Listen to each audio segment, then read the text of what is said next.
Assalamualaikum warahmatullahi wabarakatuh. Jumpa lagi dengan saya, Sari Hayati, pada mata kuliah Hukum Bisnis. Baiklah, materi hari ini yaitu mengenai hukum asuransi yang nanti akan kita jelaskan secara terinci.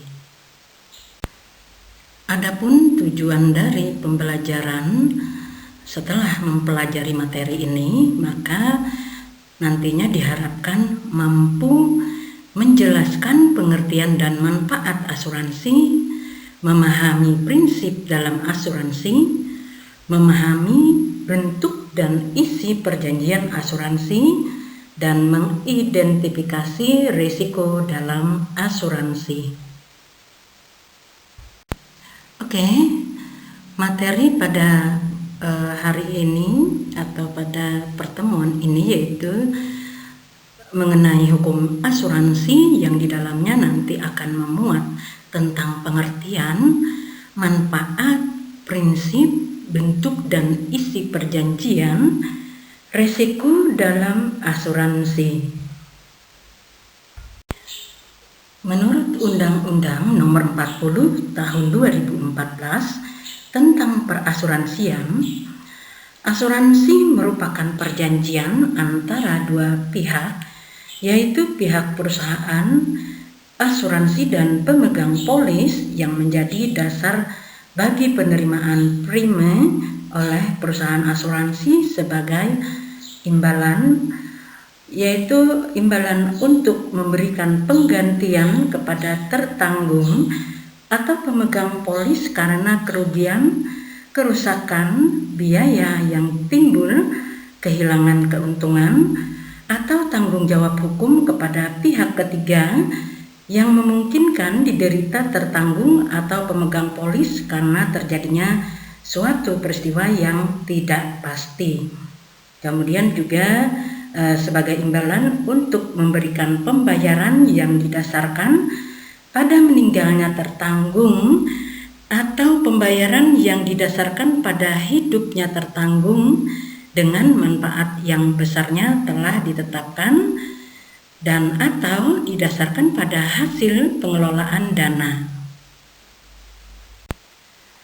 Sedangkan berdasarkan pasal 246 Kitab Undang-Undang Hukum Dagang atau KUH Dagang, yang dimaksud dengan asuransi atau pertanggungan adalah suatu perjanjian yang mana seorang penanggung mengikatkan diri kepada seorang tertanggung dengan menerima uang premi untuk memberikan penggantian kepada tertanggung karena suatu kerugian, kerusakan atau kehilangan, keuntungan yang diharapkan yang mungkin akan diderita karena suatu peristiwa yang tidak menentu. Berdasarkan pengertian asuransi di atas dapat diuraikan unsur-unsur yuridis dari asuransi adalah sebagai berikut. Ada pihak tertanggung, pihak yang kepentingannya diasuransikan. Ada pihak penanggung, pihak perusahaan asuransi yang menjamin akan membayar ganti rugi. Ada perjanjian asuransi, ada premi yang dibayarkan, ada kerugian, kerusakan atau kehilangan keuntungan, dan ada suatu peristiwa yang tidak pasti terjadinya. Usaha asuransi pada dasarnya merupakan mekanisme yang memberikan perlindungan pada tertanggung apabila terjadi risiko pada masa mendatang.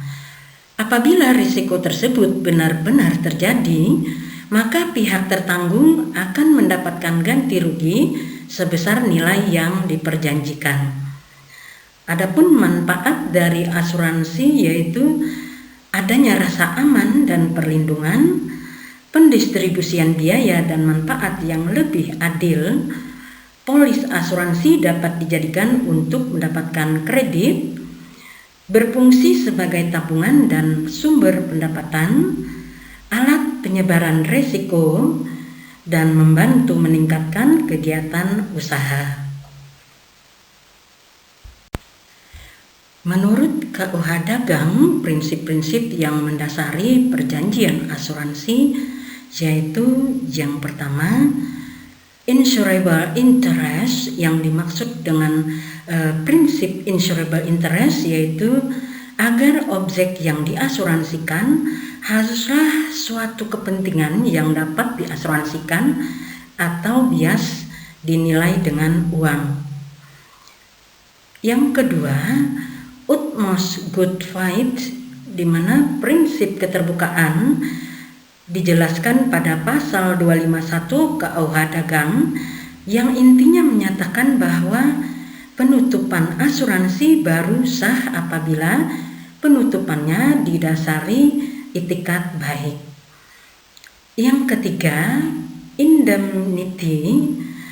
Prinsip indemnity merupakan prinsip yang mendasari besarnya penggantian kerugian yang diberikan penanggung ke pihak tertanggung.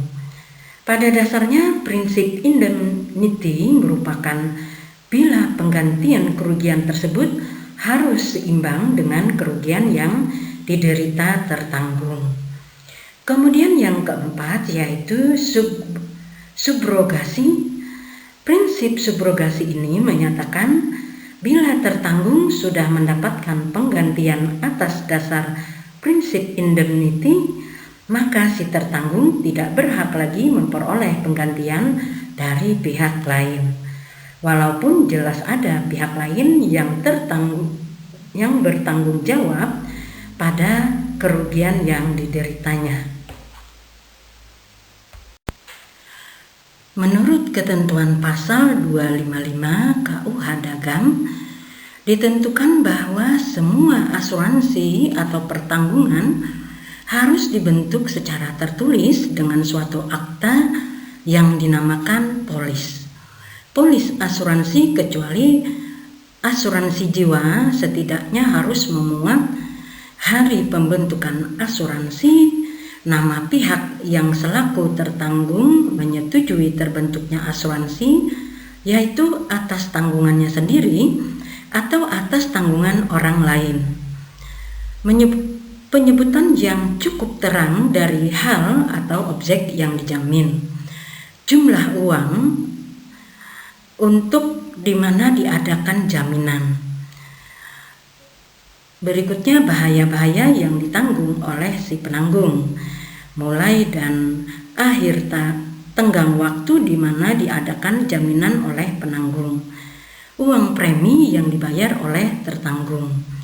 Pada umumnya semua hal yang perlu diketahui oleh pihak penanggung serta semua janji-janji tertentu yang diadakan antara kedua belah pihak.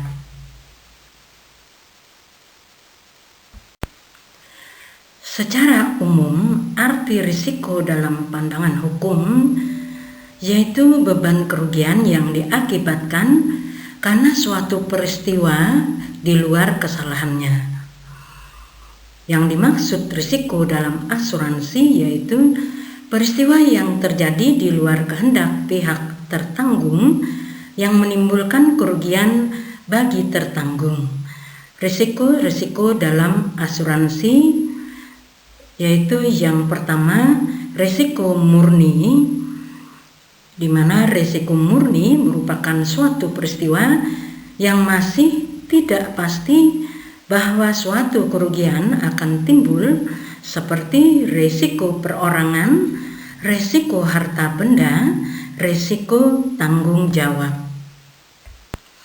Berikutnya yang kedua yaitu risiko spekulasi, di mana risiko spekulasi merupakan kejadian yang akan terjadi yang menimbulkan dua kemungkinan, di mana kemungkinan yang pertama yaitu memperoleh keuntungan dan kemungkinan yang kedua yaitu memperoleh kerugian.